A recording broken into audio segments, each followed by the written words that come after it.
Hello everyone, this is Triple Valve 62 and welcome to the depot.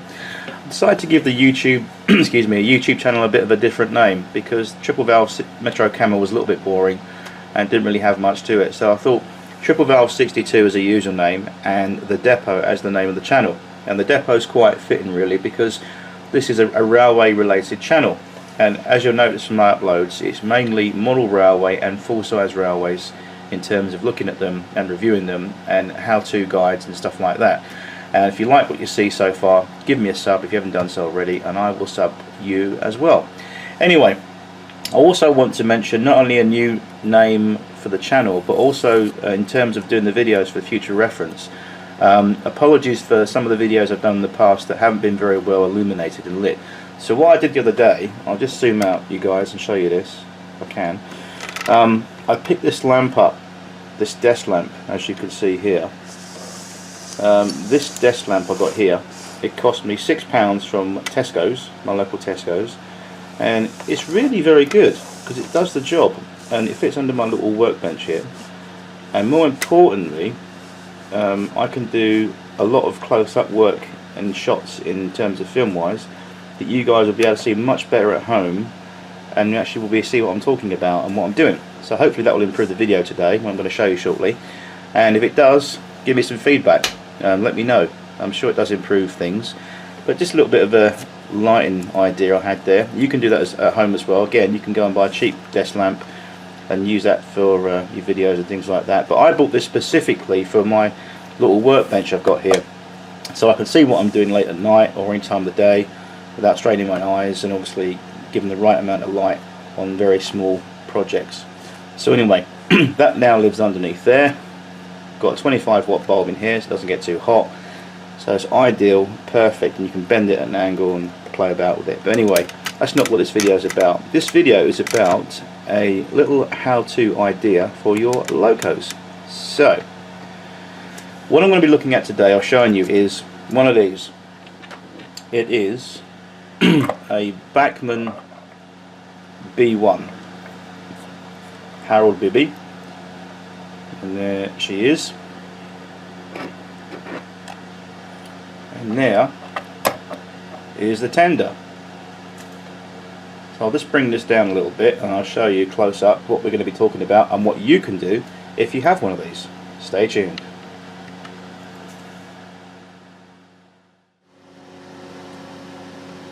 Okay everyone, welcome back. So we've got the B1 on the bench here, on the little workbench I've got here at home, which is very handy.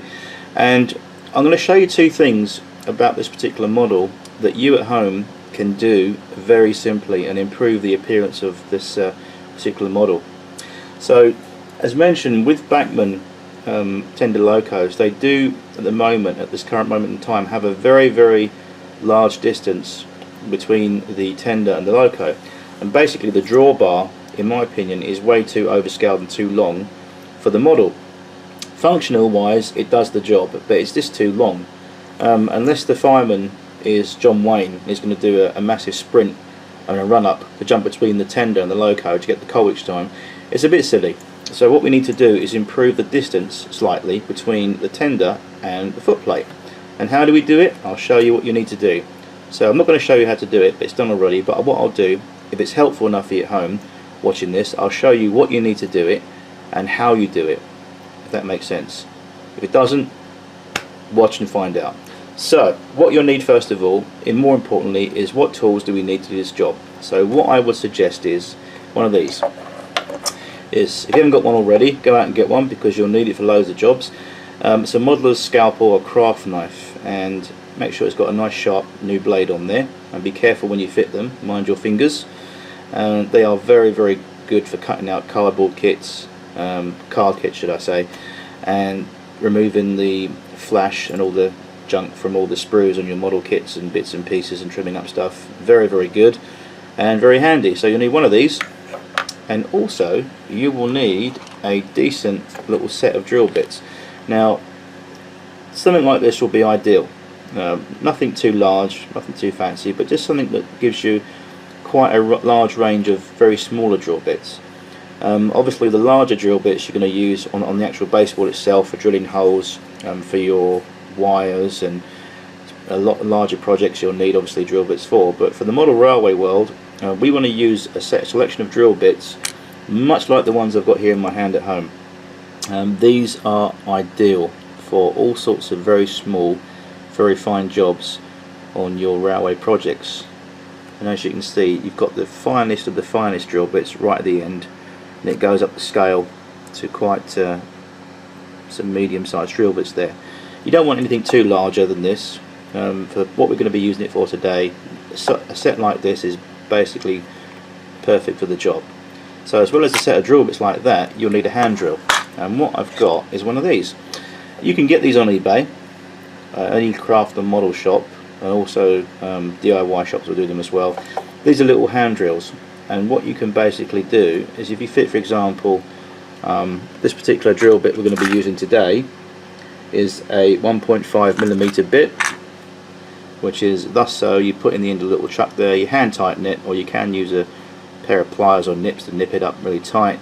As you can see, it's got a nut-like thread on the end of there, and what you do, for example, stick it in your material like that, and you just rotate it by hand with very minimal pressure, and already it's biting into my work table there, as you can see. So that's just the sort of drill bit and a hand drill we'll be using for this project. That's what you need. You'll need one of those. Again, for reference, this is a 1.5mm drill bit which we're going to be using, and that is the ideal size for the tender pin on the Bachmann B1, and I'll show you where it goes. So what I did basically with this is the really important stuff. The drawbar on these tenders are too long, and basically they stick out way too much when coupled up to the loco. Doesn't look quite right in my opinion. So what I did, if you can see this at home, I'll bring the camera in so we can show you this. What I'll do a bit of jiggery pokery here, try and get this so you can see it a bit better. There we go. The wonders of YouTube will be able to look at this properly. Right, okay, so what we did, that's better, isn't it? Right, what we did, guys, all we did was just trim this drawbar up. We took the end off it, because it finishes up in a tapered round end, around about sort of there. All we did, we got a craft knife and took that off, but before we took it off, you want to take your craft knife and just cut this plastic pin off at the base. Don't cut it off anywhere above it, cut it off right where it joins the plastic work on the drawbar. Cut it off as near as the base as you can with your craft knife. Once you've removed it, then cut the access end off your drawbar. Using your hand drill, which matches the diameter of the pin, spot on like that, just drill a hole into a little bit further up in the material. And as you can see, I experimented with my drawbar and found out that the hole drilled closest to the tender was a bit too short in distance, and it slightly fouled the loco. So I just moved it up one hole, drilled a new hole, and the pin will fit right through that hole nice and snugly. Because of the diameter of the drill bit, because this is a 1.5 drill bit, it's nice and tight when that comes through that hole there. So you won't need really to glue it, but what I'd done was push mine through with finger pressure, flipped it over and put a little bit of plastic weld on the bottom there, just where that comes through the underside of the material there, and that's all I did. So that's now secured in place, and you'll find that when that's coupled up to the loco, like so, you've got plenty of room for it to swing left and right, around curves, even the tightest of radius of curves, which I've got on my layout, believe it or not, and also across point work. But I think it improves that distance very much compared to the old distance. And the way you compare it is, if you get a photograph on the internet, or you've got one of these models at home and you haven't done this already, you'll see that there's much larger gap should I say, in between the tender and the loco. So you'll notice the difference there. So that's a simple little fix that I did the other day. I wanted to share that with you. And the other idea that I came up with for improving this beast was to use some real coal for the tender. And I found out that if you unscrew there's a couple of screws underneath the tender there. You basically unscrew those underneath there, and it releases the tender chassis from the body. The body unclips very carefully, and the piece of coal that's moulded on top here originally does actually pop out. But however, when it comes out, it takes this bit of detail here. This bit actually comes out with it, so it doesn't actually stay. So that whole thing comes out, which is a little bit difficult to replace. So what I thought I would do is, to save time and trouble, simply put the plastic bit back inside the tender, the moulded coal bit, and just add real coal on top of that in stages and layers, with some PVA glue. And as you can see, that's quite a simple effect that I think looks really good. And nothing looks more real than real coal. So that's two things that I did on my Bachmann B1, and I hope you found those ideas useful. And once again, that drawbar issue can quite easily be solved by just simply trimming it back, re-drilling another hole, moving the pin along, putting it in the new hole, and then just tidying up the end a little bit with a small file, and you're good to go. And I think that looks much better. Obviously, something else we could do to improve that even more, if you wanted to, you could get a small piece of wet and dry sandpaper and finely cut out one of those little covers that go from the foot plate to the tender, like you see on the real things. But as a whole, model wise, I think that's improved that. And I think with the foot plate crew at some point added on there, that will look really good. And maybe some fire irons and bits and pieces could be put on there as well, and some details. But I think for the time being, that has definitely improved that loco in terms of appearance. And when it runs around the track hooked up to a train, it definitely looks the part as well. So I'm very happy with that little idea that I came up with, and I'm sure many people out there have done it already.